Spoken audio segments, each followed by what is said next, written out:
En este vídeo vamos a analizar el cálculo del dominio de funciones reales de variables reales.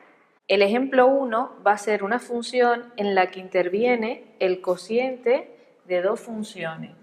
Es decir, vamos a tener una función en el numerador que vamos a llamar g de x y vamos a tener otra función en el denominador que vamos a llamar h de x. Cuando la función es del tipo de cociente de dos funciones, la función que está en el denominador tiene que cumplir la condición que debe ser distinta de 0, ¿vale? Es decir, en nuestro caso concreto, nuestra función x al cuadrado más 3x más 2 tiene que ser distinto de 0. Es decir, el polinomio factorizado, que lo vamos a hacer en este caso buscando dos números que multiplicados me den el término independiente y que esos dos mismos números sumados me den el coeficiente del término lineal. Factorizamos entonces como x más 2 por x más 1. Este polinomio tiene que cumplir la condición que sea diferente de 0, por lo tanto x tiene que ser distinto de menos 2 y x tiene que ser distinto de 1. Es decir, el dominio de nuestra función va a ser todos los números reales, es decir, x que pertenece a los reales, tales que las x sean distinto de menos 2 y las x sean distinto de menos 1, y es un menos 1, ¿vale? Es decir, este va a ser el dominio de nuestra función. En el caso, recuerdo, de las funciones que se expresan como cociente de dos funciones, la función del denominador tiene que ser distinta de 0 y a partir de ahí desarrollamos o buscamos la condición que tiene que cumplir nuestras x para que puedan pertenecer al dominio de la función. Calculando el dominio de la función también tenemos otro tipo de funciones. En este caso vamos a hablar de las funciones en las que interviene una raíz, pero ojo, no es cualquier raíz, es una raíz de índice par y el argumento de esta raíz tiene que cumplir la condición que sea mayor o igual que 0.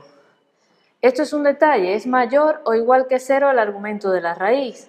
Pero en el caso en el que esta raíz esté en una función que sea cociente de varias funciones y la tengamos en el denominador, tendremos que quitar el valor igual, porque recuerden el ejemplo anterior, lo que está en el denominador no puede ser igual a 0. En nuestro caso concreto, nuestra función que está dentro del radicando es x al cuadrado menos 4. Le ponemos la condición que tiene que ser mayor o igual que 0 y empezamos a operar. Factorizamos este polinomio usando la identidad notable de la diferencia de cuadrados y nos queda x menos 2 por x más 2 tiene que ser mayor o igual que 0.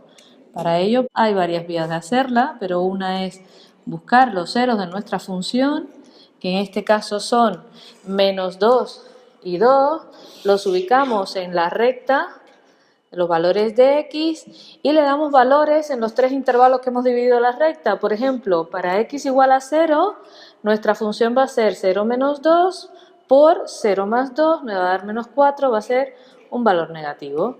En el resto de intervalos, nuestra función nos va a dar un valor positivo. Es decir, ¿qué valores nos interesan de las x?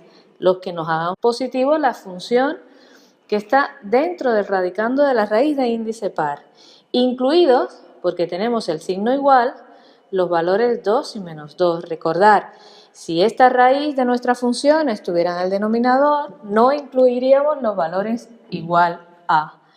Finalmente, el dominio de nuestra función nos va a quedar de la siguiente forma. Todas las x que pertenecen a los reales, tales que la x va a pertenecer al intervalo desde menos infinito hasta menos 2, incluido, unión, el 2 incluido hasta el infinito.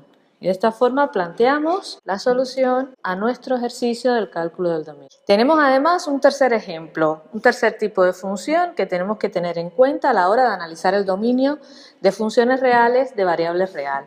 Son las funciones en las que interviene el logaritmo.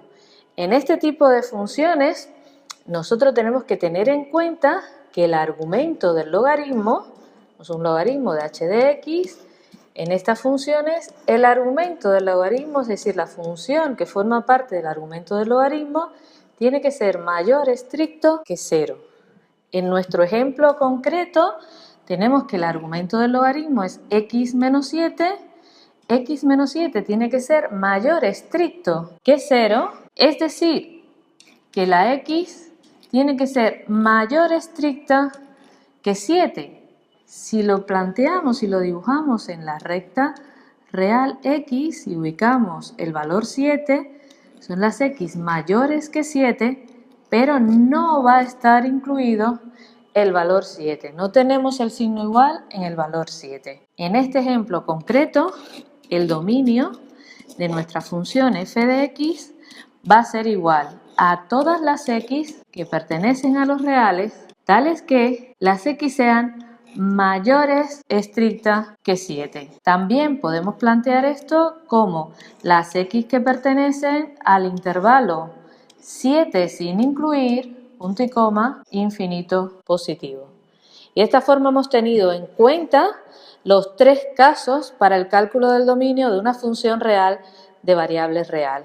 Espero que el vídeo les haya sido útil y nos vemos en siguientes vídeos de Aula Web.